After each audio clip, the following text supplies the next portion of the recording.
वहीं किसान बचाओ अभियान के कार्यकर्ताओं ने भी इस घटना को लेकर सत्याग्रह का आयोजन किया और पूर्व सूबेदार रामकिशन ग्रेवाल की शहादत और उनके परिवार की शर्मनाक पिटाई और हिरासत को लेकर रोष प्रकट किया। किसान बचाओ अभियान के कार्यकर्ताओं ने वन रैंक वन पेंशन के धोखे को लेकर पूर्व सूबेदार रामकिशन ग्रेवाल की शहादत और उनके परिवार की शर्मनाक पिटाई और हिरासत के अपमान के खिलाफ मंडी में बापू गांधी की प्रतिमा के पास रोष सत्याग्रह किया। इस मौके पर दिशा शर्मा ने बताया कि उनके फौजी पिता ने भी भारत चीन युद्ध 1962, भारत पाक युद्ध 1965 व 1971 में लड़ा है। उन्होंने कहा कि नेताओं की सियासत की कीमत फौजियों को जान देकर और उनके परिवारों को उम्र भर दंश झेलकर चुकानी पड़ती है। रिटायर फौजी के बेटे होने के नाते मेरे पिता ने भी 1962 की इंडो चाइना वार, उसके बाद 1965 की इंडो पाक वार और उसके बाद 1971 की इंडो पाक वार लड़ी। और हम एक फौजी के परिवार होने के नाते जो हम लोगों ने पूरी उम्र भर झेला, वैसा ही हर फौजी का परिवार झेलता है। ये वो फौजी हैं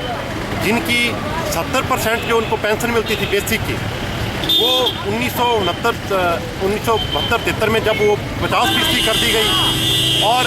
उस वक्त जो बेसिक की 600 रुपये होती थी, एक फौजी की 600 रुपये बेसिक होती थी। जब वो रिटायर आए तो उनको 3000 या 2600 या 3000 रुपये तनख्वाह, सारी तनख्वाह मिला करके मिलती थी। और जब पेंशन आए तो 300-300 रुपये पेंशन मिलती थी। इसका मतलब ये हुआ कि पूरी की पूरी जो फौज थी वो मुफ्त में काम कर रही थी एक किस्म से, जिस तरह से आज कर्मचारियों के वेतन है उस हिसाब से। और जिस तरह से सूबेदार रामकिशन ने शहादत दी है दिल्ली की सड़कों पर, जो पीड़ा सैनिक भाइयों के लिए उनके मन में थी, और उसके बाद जो उनके परिवार को जिस तरह से गिरफ्तार किया गया दिल्ली की सड़कों पर, इमरजेंसी जैसे हालात वहाँ बना दिए गए और उनके परिवार की पिटाई कर दी गई और उनसे मिलने के लिए लोगों को रोका गया,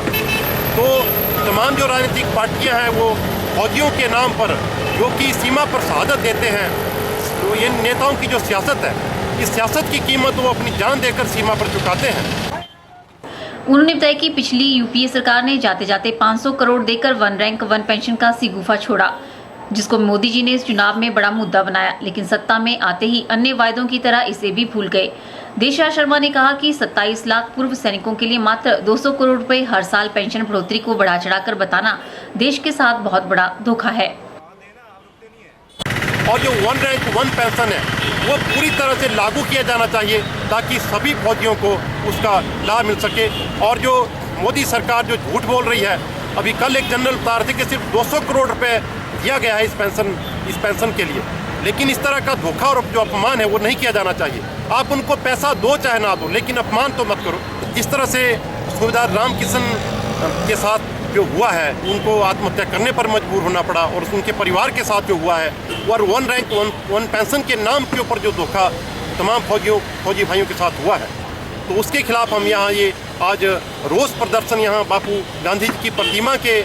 आगे बैठ कर के कर रहे हैं।